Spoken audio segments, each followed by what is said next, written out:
It is teamwork that remains the ultimate competitive advantage, both because it's so powerful and because it's so rare. Conflict isn't fighting. Conflict is creating clarity. Teamwork begins by building trust, and the only way to do that is to overcome our need for invulnerability. Meetings feel polite, but unproductive. Everyone nods and nobody challenges a thing. Problems get buried. Commitment's contagious. If you're not all in, your client can't be either. You can't take vulnerability. You can only give it. We're going to be talking about one of my favorite books as a leader. That's right. We're going to be talking about Patrick Lencioni's The Five Dysfunctions of a Team. And this is a foundational book that I have read and studied from ever since my organization particularly has been part of EOS, which is also another subject that we could talk about and have talked about on this podcast. But it's a great book, a great and easy read, and super important for anybody who cares about the health of teams. And we're looking forward to diving into some of the concepts it talks about and how those can be applicable to you in your role at your organization, and maybe even at home. Before we jump into that great conversation, though, it's going to be just the two of us. So we're going to kick it off with a quote from Brian. Not finance, not strategy, not technology. It is teamwork that remains the ultimate competitive advantage, both because it's so powerful and because it's so rare. Patrick Lencioni from The Five Dysfunctions of a Team.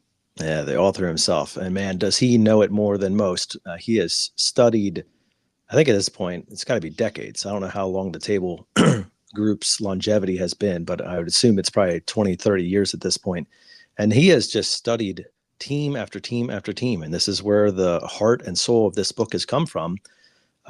He presents it in the opposite direction, meaning the dysfunctions. And then you can obviously draw the correlations of how a functioning, healthy team would look. This is coming from a place of credibility, coming from a place of years and years of study and experience.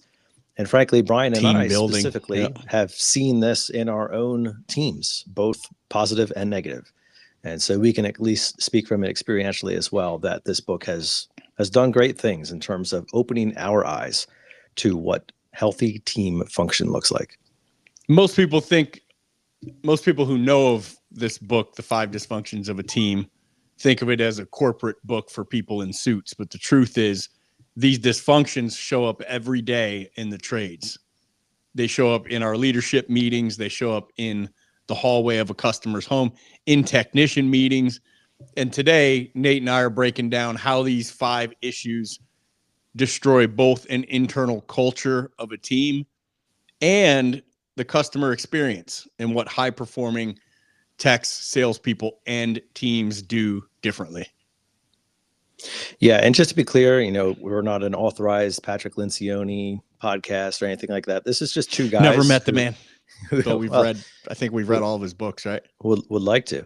But this is just two guys who like the book and feel like it could be a good read, and certainly very applicable to everybody who's listening to this podcast.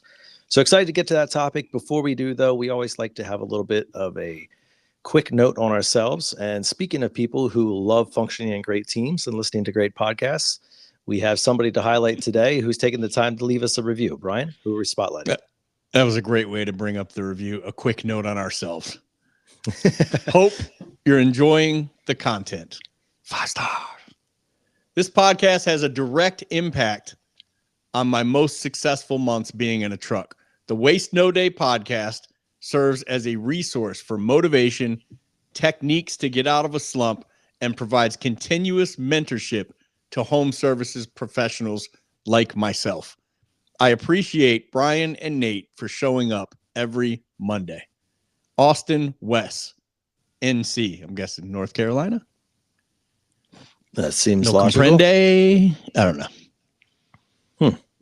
Well, I like it, man. And you know what? It's not just about us showing up every Monday. It's about you showing up every Monday. Right? Yeah. You talking to me or the audience? No, I'm talking to the listener. Okay. I'm talking to the people who choose to invite us into their Pay truck. attention over there in the driver's seat. Come on. Yeah. Wake up. It's Monday morning. It's about that. It's about you showing up, but it's also about taking some mental notes and then executing, right? And I think this is one of these, truth be told, we had our day one of our 2-day leadership team EOS offsite today. It's 2 long days in a conference room, just tearing the business apart and putting it back together and building the blueprint for what will be 2026 from the ground up, and just really scrutinizing every aspect of the business and each other. And it's always a pretty stressful engagement, as you know. You and I have been through many together. And the 5 Dysfunctions of the Team was the book we were supposed to read leading up to this. I'm like, I didn't say this, I didn't say this in the meeting today or anything, but I didn't read it. But as you know, I've probably read it 4 times before this. So unlike my teammates in that conference room, I've read this book many times, as we were instructed to do so back when we were on a team that was running EOS. And I just cracked out my notepad in my phone and typed in dysfunctions, and of course, boom, pops up all the notes that I had taken on the book. So I do what I do now when I'm going through a longer note of mine. I just press select all and then speak. And then I have my phone read it to me, in like a British robot voice. Sounds like Jarvis from Iron Man. So it gives you like 10 more IQ points. Yeah. I believe what you're saying with that accent, right? It rounds it up to 80. So well done. It's got a real Winston Churchill vibe going on. So I think I can trust it. So I'm listening to it in the shower, and then got to the shop and ran the morning meeting, and then had 45 minutes before we drive over to the offsite. And I was really diving into the notes. And as I was reading them, they definitely made me aware of the feelings that I felt when I read the book. I don't know if it was the last time or the first time or one of those times. And then the book just started to kind of dawn back on me. And I thought to myself, the last time I read it, I thought some version of this would make a phenomenal Waste No Day episode. Yeah. But how do you structure something like, we're going to completely we're going to do a full hour on someone else's book, right? Like, how do you do that? And it's twofold. One, I don't want to just read the book, right? So we want to make it our own, and for what we do in the home services and the trades and selling, number one. But number two, I don't want to do it a disservice either, because it's a brilliant book by a brilliant guy, Patrick Lencioni, and I don't want to discredit the work. So what I will say is, without question, even if you just turn this off right now and wait for next week's episode, go get the book, The 5 Dysfunctions of a Team by Patrick Lencioni, Audible, paperback, whatever, and read it, and then leave the dude a review on it, because it's a phenomenal book. Really help with team building for sure. But as I was texting Nate about it earlier, and I'm like, I'm not opposed to going off track and talking about it in terms of relationships at home either, because it definitely applies. You go from bottom up on the what does he call the pyramid? Or yeah, like the trust pyramid or something. Yeah. And I think you're right on about that, Brian. It's, yes, the book obviously is the 5 Dysfunctions of a Team, but I think you could really expand that into being like the 5 Dysfunctions of intimate relationships.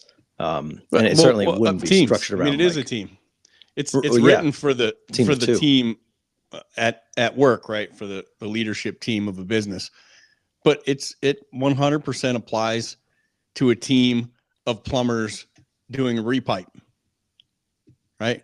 5 plumbers, 2 apprentices in one home or whatever. We've got some pretty big houses out here, bro. Yeah.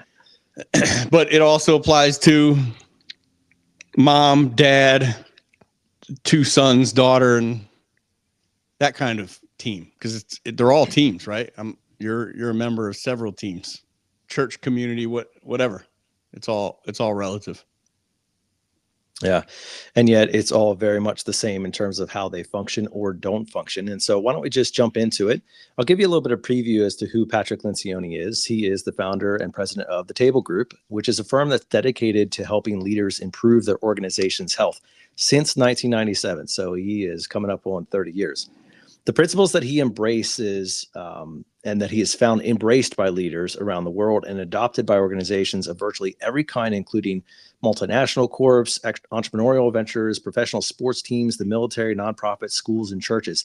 He's written well over 10 books at this point, and certainly has a very long pedigree of experience and credibility to his name. And so we are really excited. I wish we could actually have him in person. Maybe someday Brian will be able to get him. But for right now, we're going to just give you a little bit of a preview about how this specific book and what it has meant to us. And so we're going to start off with the foundational principle, what he talks about in the book and we're going to talk about them in the affirmative, which is these are the things that will make a team function in a healthy manner. And the foundation to every team that functions at a high level is vulnerable trust. And the difference between, or should I say, the reason that they add the vulnerable part there is because sometimes people hear the word trust and they assign some level of, yeah, I mean, sure, I trust people. Okay, but do you trust them with complete vulnerability? And I remember Brian White, who was our EOS implementer back in the day, kind of using the analogy of a trust fall, which if you've ever been a young person, maybe you've done something like this. You get up on a table or some high position and you just kind of close your eyes and cross your arms and there's 4 or 5 people behind you and you just lean back and release and like completely fall. And it's called a trust fall because you have to trust that they are going to catch you. And in my experience, you've seen all the funny stuff happen, like people kind of double clutch or they bend over, they sort of fall, but they not quite fall and fall whatever forward. Right. Because there's an element of just natural protection and your instinct to not allow yourself to free fall backwards. I mean, you could whack your head, you could hurt yourself, you might even be able to kill yourself if you hit the head on the wrong part or something like that. And so we do everything. Our body is trained by God to like react in that moment, to not allow ourselves to fall back, to go into protective mode. And so even though we know there is a group of people standing behind us that is more than capable, more than able, and more than willing, well, maybe not, depending on how we feel about trust, but we hope they're more than willing to catch us and prevent us from hurting ourselves, even though we still have to be vulnerable, we're still a little bit hesitant about, are they going to do it? Are they going to catch us? And are they going to catch us well? Is this going to end awkwardly? Is this going to end painfully? Right? So it's a simple example of what vulnerable-based trust is supposed to look like in a physical form. And then to translate that into what it looks like on a relational form is really where the foundation of highly functioning teams begins. And this is the 5 dysfunctions of a team. So trust would be the bottom of the pyramid, the first section of the pyramid, basically the foundation, and everything else kind of builds from that. But since it's the dysfunction, it's the absence of vulnerable trust. And inside the team, an absence of trust looks like leaders hiding their weaknesses, not asking for help, pretending that they always have it handled.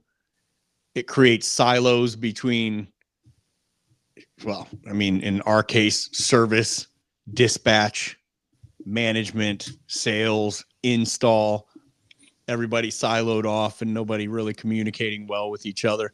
But with clients, for salespeople and selling techs in the home, techs who don't trust their team won't call for help on site, right? If I don't trust that me not knowing something isn't going to be used against me somehow, then I'm not calling somebody to get help. I'm going to just beat my head against it until I flood a home or have a call back or tick a client off or whatever. They avoid asking questions that reveal uncertainty, which leads to poor recommendations. Customers feel the hesitation and lose confidence in the technician and the team instantly. Right. And so I'll kind of take the home approach to this. I've been married for, 17 and a half years to my lovely bride. And you would think, well, not only have I been married 17 and a half years, I've known her for well over 20. And so you would think, I mean, 2 decades. I have spent 2 decades with this woman and her with me. And we have 4 children together. We've been married for a long time. We're growing old together, all these things. And yet there's still many times when vulnerable based trust is either gapped or missing or strained, or just not to the degree that it should be. And what does that look like? Well, maybe I make a mistake, right? Maybe I do something that I wasn't supposed to, or, I forgot to do, like I forgot to go to the store on the way home or whatever it is. And I need to confess. I need to share my shortcoming to my wife. Well, in a vulnerable based trust situation, I should feel not just like, oh, here, let me just dump this clearly wrong thing or a thing that I made a mistake upon you, like it's no big deal. But I shouldn't feel a whole lot of hesitancy, because the vulnerable based trust means that I'm going to believe that she is going to react in a positive or at least caring manner towards my mistake. And where trust erodes, or where it begins to erode, is and where people shut down, is the minute that mistakes or inadequacies or just misgivings are received and then turned around and used as manipulation or weapons, or even just received poorly, right? And with anger or frustration, that's where what does that train me to do? Well, the next time that I make a mistake, or I forget to do something, or I just come up short, I'm not going to be as willing to share that information, right? And what that does is it creates Nate, this. You don't think Sarah's going to listen to this, do you? Because I feel like you're directing this at her. She's not going to hear this, buddy. Oh, no worries. It's getting pretty cathartic. What happens though is it creates this ping pong effect where, okay, so I turtle up a little bit, and then because I'm closing off, then she also closes off, and then I see her closing off, so I close off, and we start walking away from one another, right? And the trust, although not intentionally in many times, sometimes it is, but the trust begins to erode and it begins to fall away. And unfortunately, this is where a lot of teams, this isn't a healthy, I would say, a healthy marriage of 2 people who love one another. Now, imagine that with your client. Imagine that with your peers at work. Imagine that with your leadership team that you serve on. How much easier is it going to be for the levels of trust that you need to operate with clarity of mind and of purpose together? How much easier is it going to be for those levels to erode than it is in my own marriage? And yet there it happens, right? And how much more will it happen in the field with your client if you're not constantly practicing the definition of vulnerability, which is sharing yourself and being willing to put yourself out there, even if you're not quite sure what's going to be on the other side. And that's the thing about vulnerability. Yeah. It starts off one way. You have to be willing to cross the divide to be vulnerable. My my shrink, who recently passed away a few weeks ago, used to say all the time, it's like, what Amelia wants with you is intimacy. I'm like, yeah, intimacy. I don't know. Does that mean what I hope it means? Because it's so cool. But if it's anything emotional, it's not going to go well. He says, here's how you need to look at it. Into me, see? Yeah. Or into me, see? Like, give of yourself. Be vulnerable. Be open. And other feminine talk. I don't know what he's talking about. But what happens with immediately up the pyramid one level, once you lose vulnerable trust, is the very next thing to go is it goes from trust to conflict, right? And it's lack of vulnerable trust leads to fear of conflict. And fear of conflict means nobody's holding each other accountable, or in a soft way, calling each other out for things that necessarily aren't real or aren't great for the team. So meetings feel, and we've been in plenty of these, meetings feel polite, right? We're all, hey, yeah, but unproductive. Everyone nods and nobody challenges a thing. Problems get buried. drama grows in the parking lot instead of in the conference room. And everybody's tiptoeing around in the meeting, but then there's all kinds of vitriol and things to say outside of the meeting in the sidebar, one-on-one conversations out by I guess in the corporate world, the water cooler, but in our world, the dumpster, the recycling bin. And with clients, techs avoid the real conversation about price, repairs, code issues, water quality, air quality, like you name it, the harder things to talk about, especially if we're talking about an investment amount that you're quite sure is going to be mind-blowing to the client. You might just not bring that option up. Tiptoe around saying what needs to be said.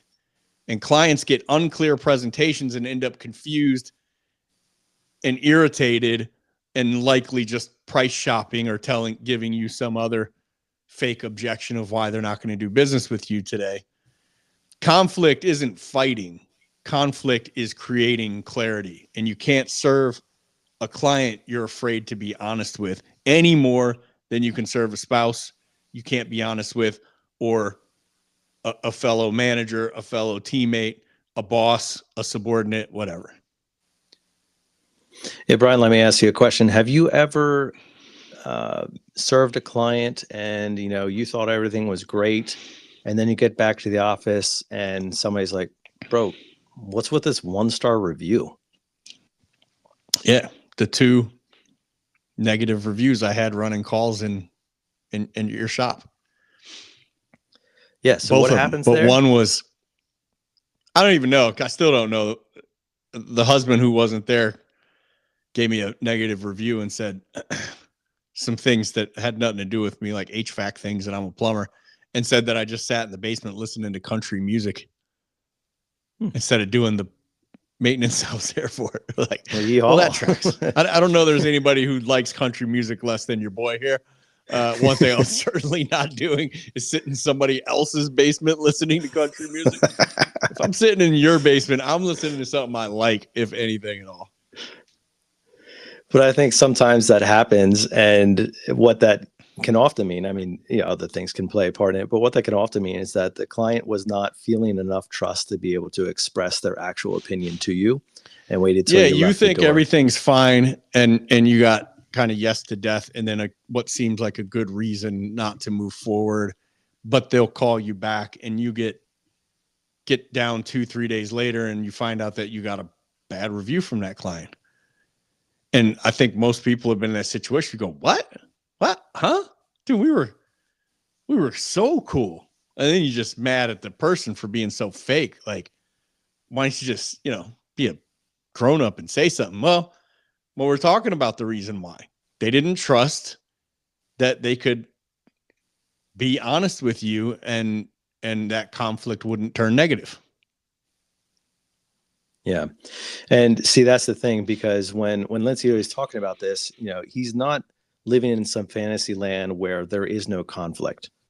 Every relationship, every team, every pairing of people, even sometimes ourselves, when we argue with ourselves, is going to have conflict. It's what level and what degree of conflict we are talking about, right? Because there's healthy conflict and then there's unhealthy conflict. Unhealthy conflict looks like passive aggressive, sarcastic, manipulation, digging up bones, right? Bringing up stuff from the past that has nothing to do with today's issue, or not addressing the issue straight on, like talking around the issue, but not actually addressing the issue. These are all symptoms or examples of what unhealthy conflict. Healthy conflict is when I am able, because of the vulnerable trust that I am partnering with this person or this team, I am able to bring something that is going to be potentially contentious to the table, and I feel like we're going to be able to address it. Doesn't mean we're going to be able to agree on it, but we're going to be able to address it. We're going to speak through it.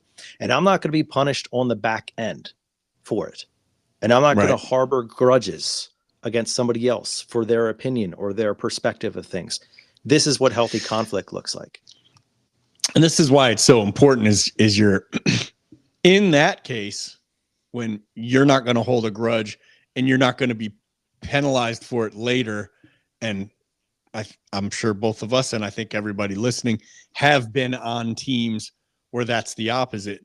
But when that's the case, everyone is working diligently and being open and honest at all times about things that will help the team, things that will improve the team.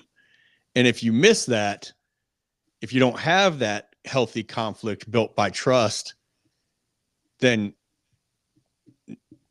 people are doing what little things they can do sequestered in their own box to build the team. And you have a team that's growing at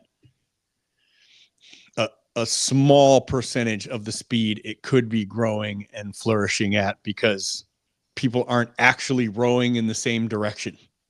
Everybody's just doing their own thing, rowing whichever way they want to row. And what the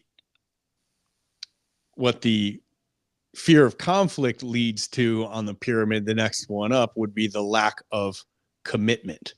And because nobody debates and nobody holds each other, I don't say accountable because it's not to account, right? Nobody calls anybody on their nonsense. Then nobody fully buys in to the meeting or the mission. How can you? It's somebody else's thing, right? It's not ours. It's his or hers or theirs. And decisions turn into suggestions, and then execution is sloppy and mishandled and poorly executed, if executed at all. And with clients, techs give very soft recommendations. You could maybe possibly consider, I'd probably recommend that if, like, there's no certainty, there's no leadership. And then clients waffle because the tech waffled first. And the leader in the situation, the professional, did not lead. So we didn't go anywhere. Why would we? Commitment's contagious, right? If you're not all in, your client can't be either. There's nobody leading. Yeah, it's so well said, Brian. And the fact that commitment is in the middle of the pyramid speaks to how it goes both up and down in direction. And when I was growing up, like I had a bunch of friends, and usually on the weekends we would take turns, like, hey, let's party, let's have a party night at your house or whatever. Let's hang out at your house. And like, it would kind of rotate around organically to some degree. And like, it was a good time. And then as I got older, like I observed that the next generation was exhibiting a different behavior. Rather than saying, hey, Brian, okay, we're hanging out at Brian's house this Saturday night. Cool. So, be there at 6, whatever. I'll bring a bag of chips. The next generation I saw exhibiting a different behavior, because what they would do is they would wait until multiple offers of party or fun came in. They would not commit to any of them, sort of wait for the best one, and then go with that one. And it really turned me off, because I just saw this lack of commitment from the generation, even in like simple things like, well, am I going to Brian's house, or am I going golfing with Fred, or am I, going to a date with Jenny, right? Like whatever, like you waited for the things to come in, and then you're like, okay, I'm going to choose that one. And it was this lack of commitment that kind of drove me crazy, because I feel like commitment is a very high value for me. And it's a high value because when I say like, well, this is what I'm going to do, or this is what we are going to do, or this is where I'm going to be, like I try very hard to follow through with that. And so when people exhibit a lack of commitment, it sort of bothers me, but also it hinders the team. I mean, how many of you have been part of a team or an organization that says, okay, guys, here's the new thing. Here's what we're doing. And, this is us, and this is our new banner and our new whatever. And like 3 weeks later, nobody can remember any of that stuff, and it's gone. It's just missing, MIA. All the best intentions of the world, none of the carry through. And it's that lack of commitment that can really crush things, because after a while, every single new announcement, every single new initiative, it's just a joke. It's a joke that everybody will stop laughing after a week, and then it'll be gone. And when you take that on the home front, I mean, how many of you right now are lacking commitment in your relationship, either in the relationship itself meaning with the actual person, like you're not willing to commit to them, well, freaking get off the pot, dude. Okay. Or within the relationship dynamic itself, meaning that in your relationship, you lack commitment. Well, what do you want to do tonight? Well, what do you want to do tonight? Well, what do you want to do tonight? Right? Like, be a leader, be a decision maker, work together to obtain that decision, but then commit to it and then stick with it. Right? If you want to take the family to Disney World next year, take the family to Disney World next year. Make it happen. Commit to it and see it through. And here's where things start falling apart, because what the best levels of commitment require is the next level in the pyramid, Brian. Leads to accountability, or as a dysfunction, lack of vulnerable trust, leads to lack of healthy conflict, leads to lack of commitment in the team, which ultimately leads to avoidance of accountability. Leaders don't call out broken processes or underperformance. Standards start to slide and culture erodes. And A players, who are well known by high levels of performance and fanatical attention to details, are beginning to resent C players who don't do any of those things and aren't held accountable for it. With clients, technicians don't hold themselves to the standard. So they're not doing full evaluations. They're not presenting options, maybe just throwing one price out, not asking for the sale, not running a process start to finish, just whatever vomits out of their mouth that day on that call. And hey, I did my best, bro. Then they blame the client. The people around here don't buy. Everyone is cheap. The economy, these leads suck. So-and-so gets the good calls, and on and on and on the merry-go-round of excuses goes. Accountability protects the culture, and it protects our paychecks. Yeah, that's so good. And accountability is, unfortunately, feels like a rare thing in today's world. I don't know if some of that's because of the whole like, hey, you do you, bro mentality, and like the you only live once and all that stuff, which is kind of like seek your own truth, which is a bunch of garbage. There is only one truth. Or if that's just an erosion of manhood and leadership within the generations and the dynamic. But accountability is rare. It's rare. It's rare when you find a person who holds themselves accountable. And it's super rare when you find a person who has invited other people into their lives to hold them accountable. That's even more rare. And accountability is something that requires a lot of work on both sides of the equation. For example, if Brian asked me to help him hold himself accountable to be a better husband to Amelia, right? Not only does he have to be willing to hear from me on that matter, which is probably going to be levels of sensitive and maybe even embarrassing, or stop taking her side, bro. Vulnerable, right? But also, I have to be willing to go into that conversation and ask hard questions. Like, it requires a lot of work on both sides of accountability. And on the team dynamic, that's not always like our most favorite thing to do. And as a generally non-confrontational person, I totally understand, right? You're sitting in a meeting with your peers. Somebody says something that's kind of stupid or controversial or just doesn't line up with what like the team has kind of committed to, or the ethos of your organization, or your moral code, or whatever. What's easiest to do? Just let it slide and roll on about your day. And I do that plenty of times. But accountability to a group, to a motto, to a something that is bigger than yourself requires work from you. And it's not going to be easy work. You take that into the home, right?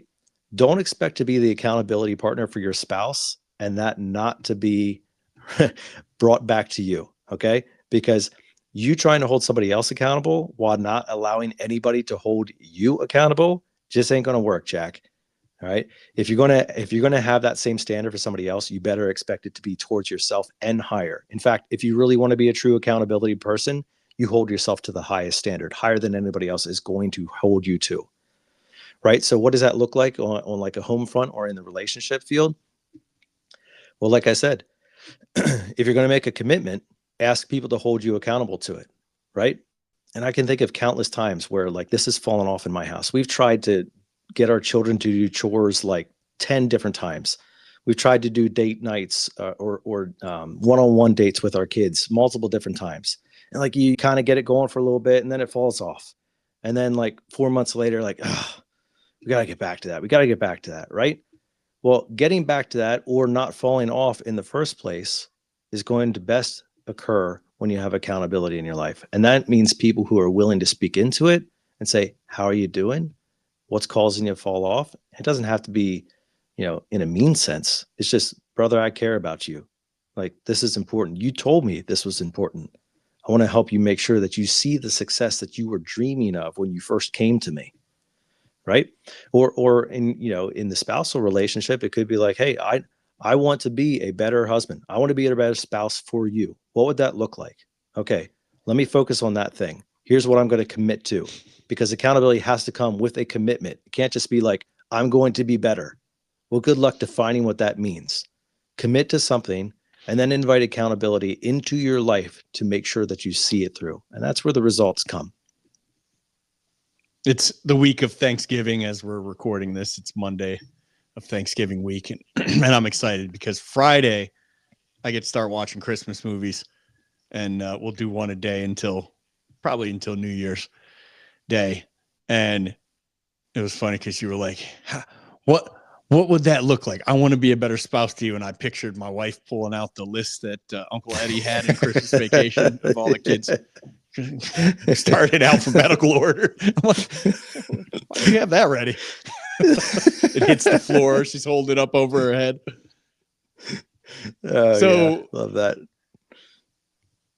Lack of accountability or lack of holding each other accountable leads to section 5, the top piece of the pyramid, which is inattention to results. Like who's really paying attention to the results?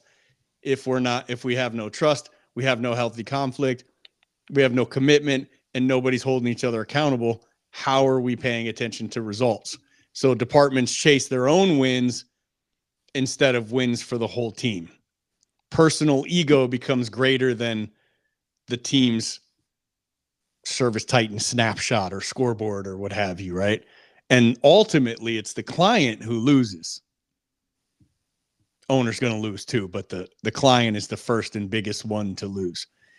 And with clients in the home, the tech stops focusing on outcomes, right? Fix it right, protect the home, provide long-term solutions. Instead, they're chasing quick wins, shortcuts, using a lot of excuses. Customers get a transaction instead of a professional out there serving them at the highest level, which is what we all aspire to be. I hope everyone listening to this is we want to serve at the highest level and ultimately for that get paid at the highest level, because one follows the other, right?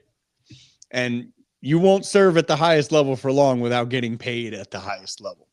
We're paid for results though, not effort, not intention. We're paid for results. And without all of those things stacking on top of each other, we won't get the results that we're looking for. In the trades, dysfunction doesn't stay in the shop, not even in the leadership team. It rides in the truck with you. It walks up the driveway with you, and it shows up. How we walk to the door, how we look the customer in the eye, if we look that client in the eye, when our team builds trust, embraces conflict, commits fully, holds each other accountable, not by me telling you and you telling her and then her telling the person who needs to be held accountable, but by the first person who sees it and feels it going to that person to hold them accountable, and then ultimately chases results as a byproduct, then everything changes. Your revenue changes, your pay changes, your culture changes, and your personal reputation changes. Everyone who's part of a phenomenal team gets a reputation for being phenomenal. And you deserve to work in a place where people are all in, and your clients deserve to meet with a tech who's all in too. Yeah, and what's been profound about this particular element of the pyramid for me, Brian, and really all of them is, and at least with our EOS implementer, he asks our team to rate each segment, right? And that includes the top one, which is results. And what he has brought out to me before, and what I continue to reflect upon, is that every single team gets results. It's not a matter of whether they're going to get results or not. Every team's going to get results. It's a matter of whether it's the results that that team wants and the results that that team is capable of getting.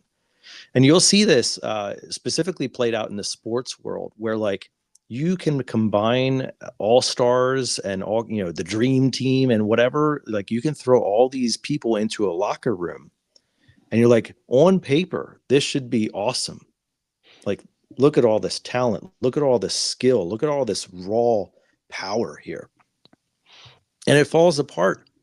And you see this play out where the coach loses the locker room, or you have the wide receivers chirping on social media and throwing people under the bus and whatever happened. And you see this play out in real time.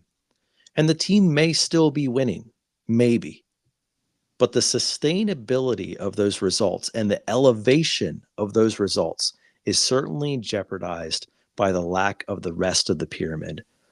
And that sticks with me, because you may be on a dysfunctional team. You may be having trouble dealing with some clients. You may be in a dysfunctional marriage or relationship right now. It doesn't mean that there aren't still results, but are they the results that you want? Are your clients super happy, satisfied, raving fans? Is your organization rowing in the same direction? And are they exceeding the goals and setting higher ones and expanding and growing? Is your relationship thriving, or is it surviving? Is it just hanging in there by a thread, waiting for something to go wrong? Or is it excelling? Are you growing in intimacy? Are you understanding more? And is your relationship deepening, right? All of these are results. Again, it is the nature of the results that you are desiring.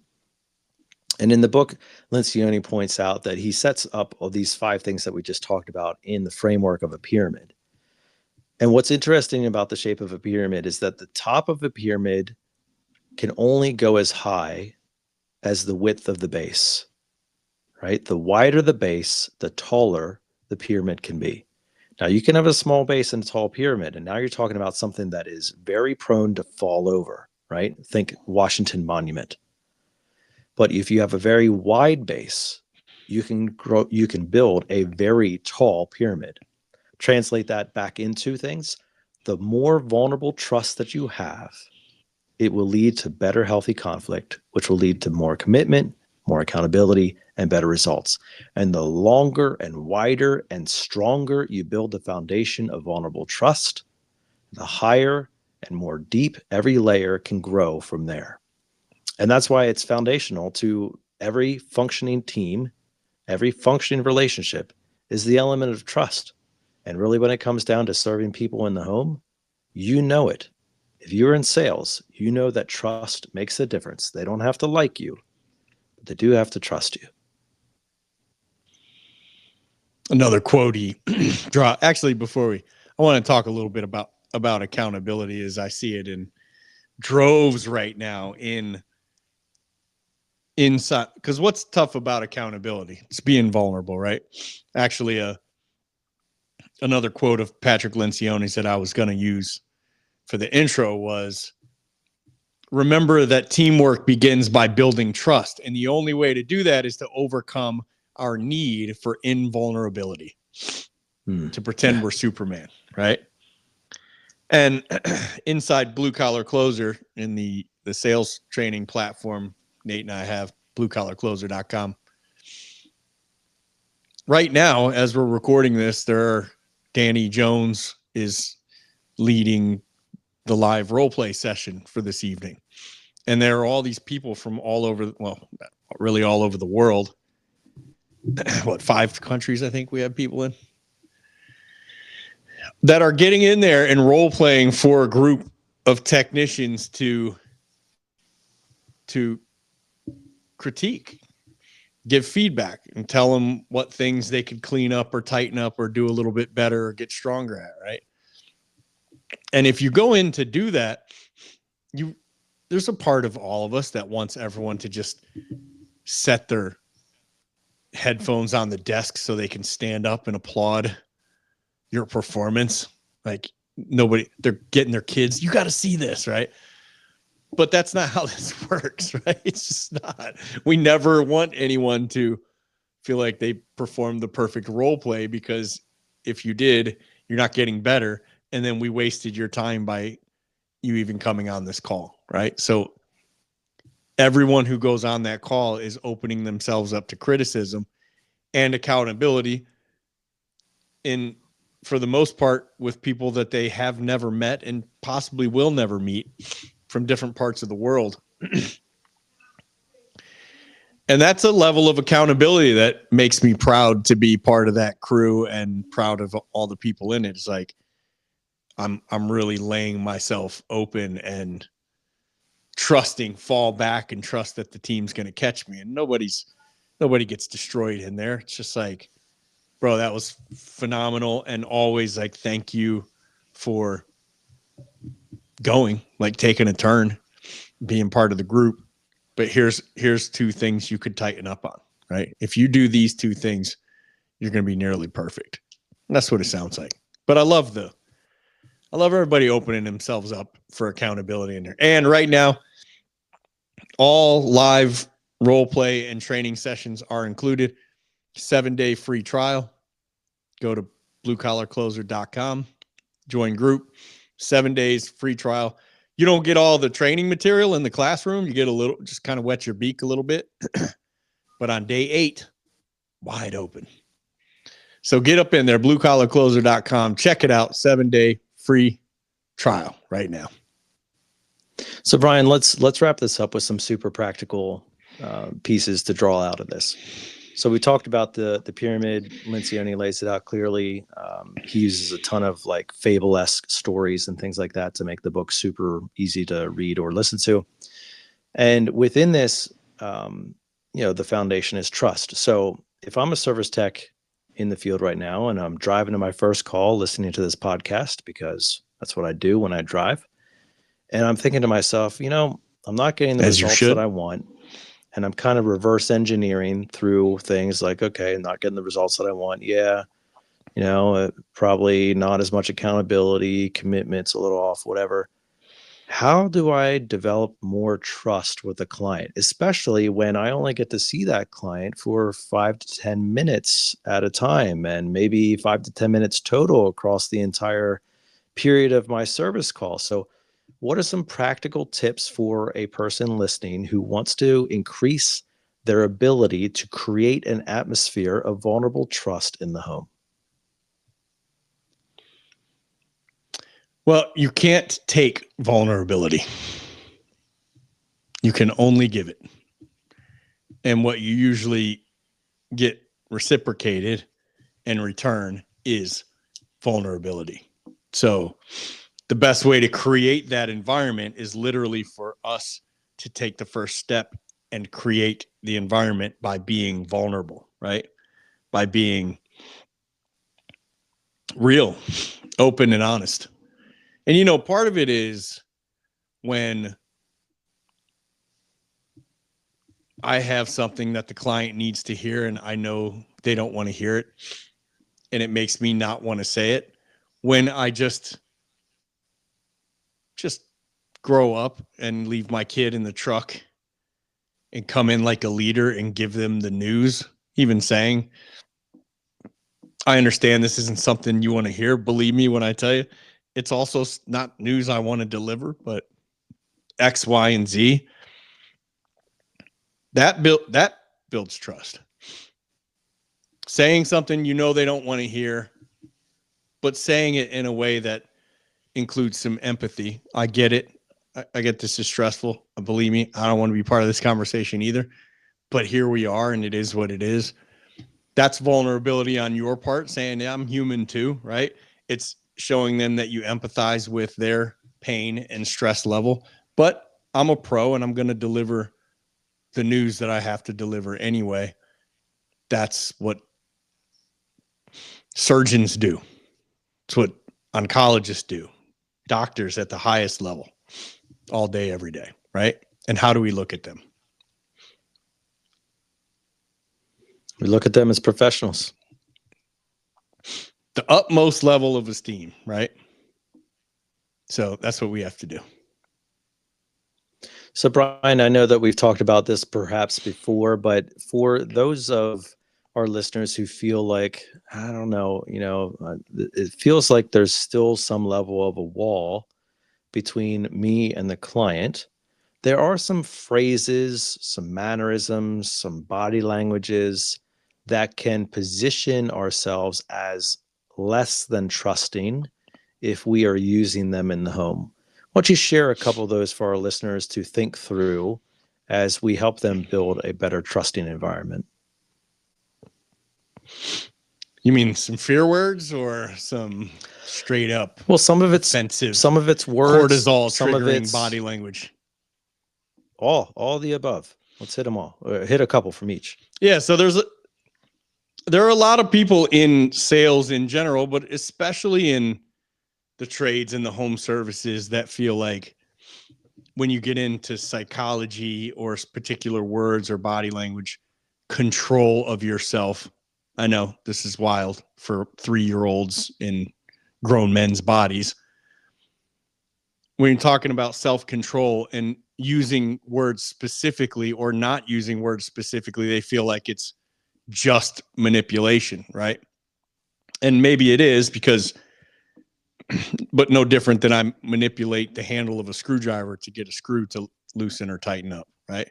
Not negative manipulation, but there are words we can say, and there are things that we can do with our face and our hands and our arms that trigger the client's brain to produce cortisol, the stress hormone.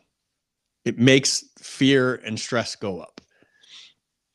And some of these things are words like sell, buy, contract, sign, proven to cause cortisol in a selling or negotiation situation. And some of these things are hand over the mouth. I know you probably can't see me, but I'm doing it right now. Folded arms. Don't care how comfortable it feels in the moment.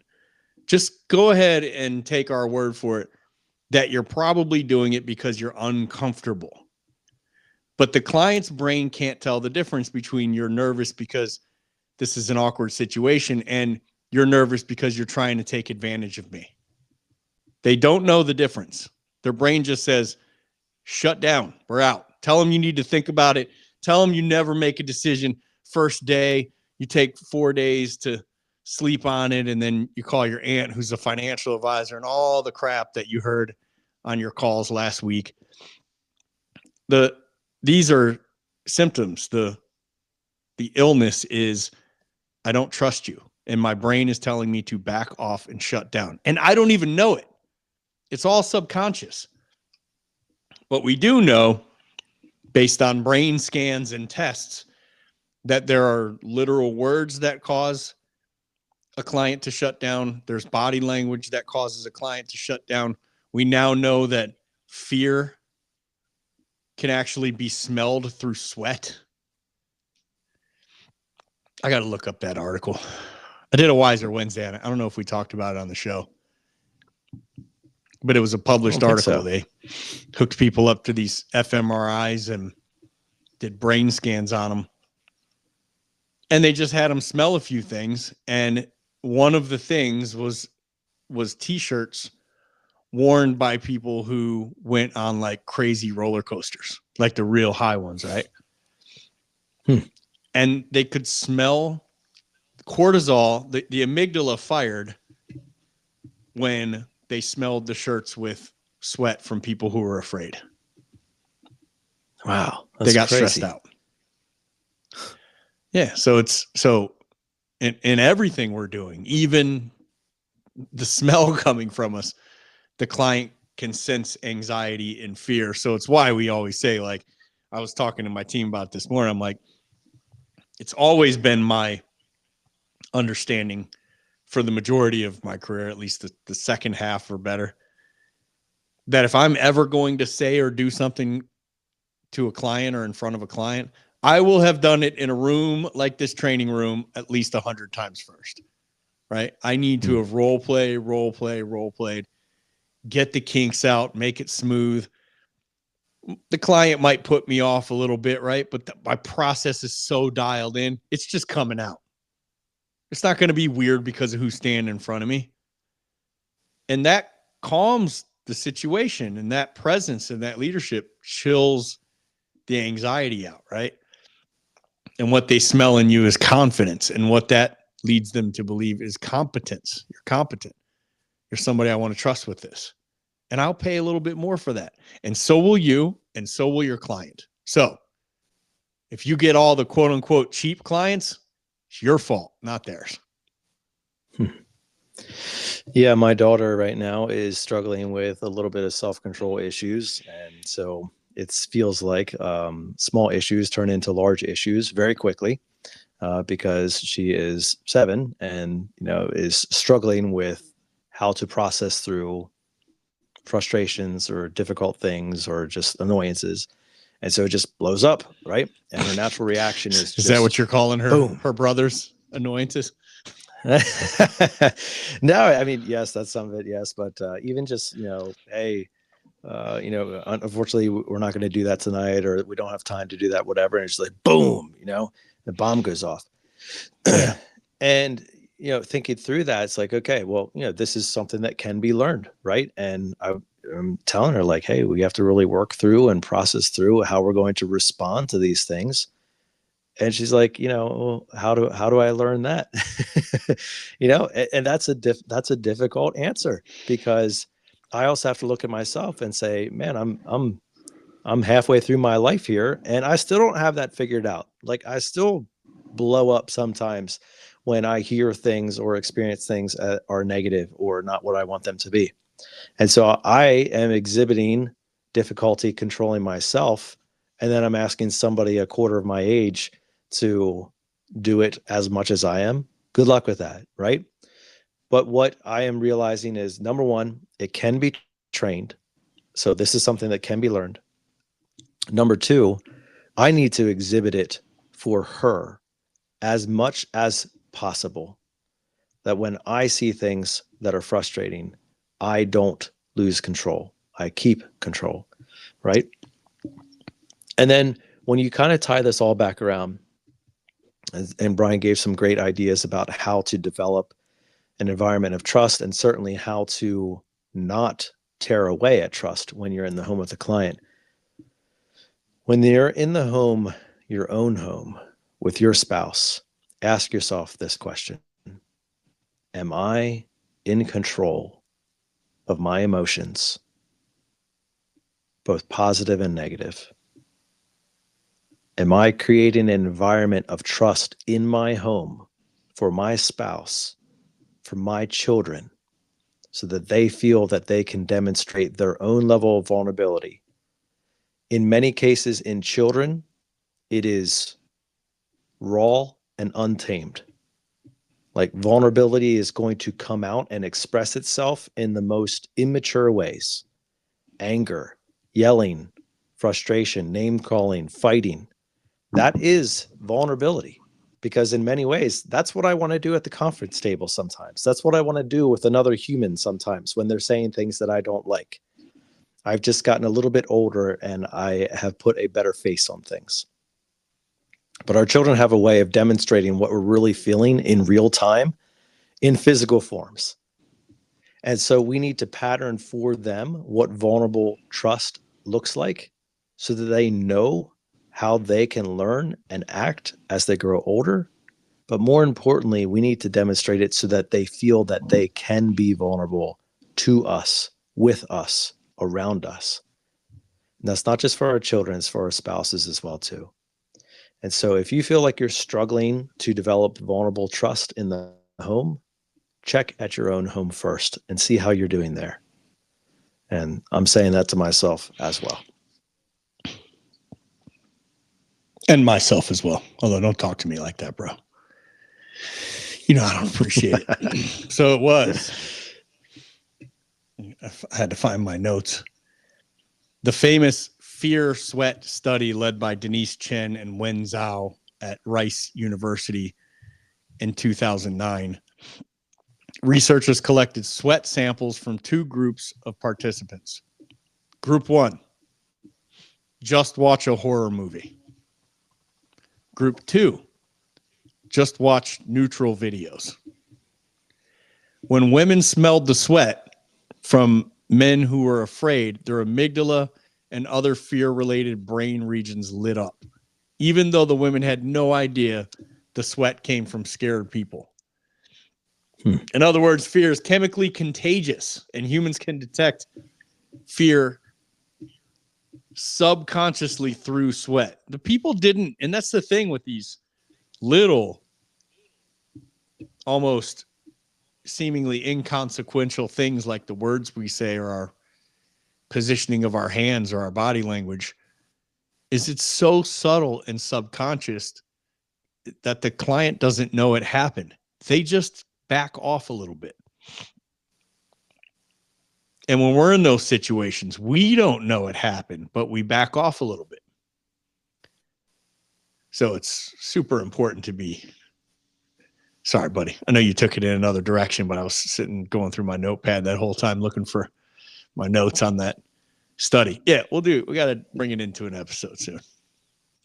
I guess we just did. I love it. All right, we're good. It reinforces things, Brian. And to kind of close things off as we draw the episode to a close here, Lencioni's book, go get it, go read it.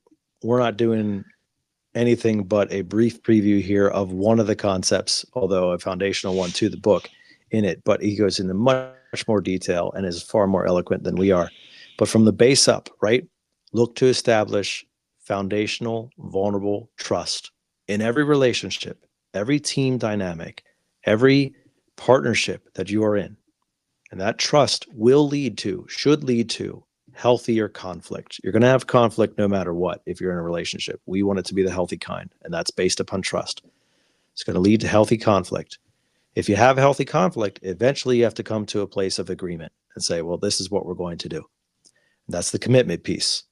You need to have commitment in the team, in the relationship, with the homeowner, right? And if you can get to a place of commitment, the next step is accountability, because all the commitment in the world with no backup or no teeth or no level of, but hey, I thought we were going to, didn't you say that we were going to? If there's no accountability, the greatest commitment is going to die out, flame out, and fall off after a period of time.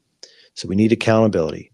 And when we can package all four of those things together in that order, we're going to get the results that we want. And the more of the base levels that we get, the more of the results that we want and get. Great episode today. I can tell that Brian and I are still pretty passionate about that book and about the subject within, as well as the experiences that we've seen in our teams, both positive and negative, around these things. And so please do Patrick Lencioni a favor, leave him a review, but do yourself a favor and read that book. And if you are on a leadership team, whether it's in work or in a social setting or at church or anywhere else where teams are functioning and you want your team to function even better, group book study. It will change the way that you think and operate. Yeah. Well, we're going to leave it there, I believe, and call this a wrap for the episode. We hope that you did enjoy things. Again, a great book by Patrick Lencioni, The Five Dysfunctions of a Team. Brian and I kept going back and forth. He was often doing the dysfunction. I was presenting it in the function part, but it's really all the same thing. It's designed to help teams to function better. And I tell you what, we would love to have your team functioning better. We would love to have you functioning better. We've given you great content today, courtesy of Patrick Lencioni. And we also believe that there's great content in Blue Collar Closer that can also help you function better as a professional in the field. That's bluecollarcloser.com. You can find out more information there. But if you're looking to develop more trust and more of those things towards the team angle, make sure that you get the book, The Five Dysfunctions of a Team. Give it a read and give it a purposeful intention in your life. We're going to leave you now with our weekly challenge, which continues to be the same, to choose to wake up each and every morning and waste no day.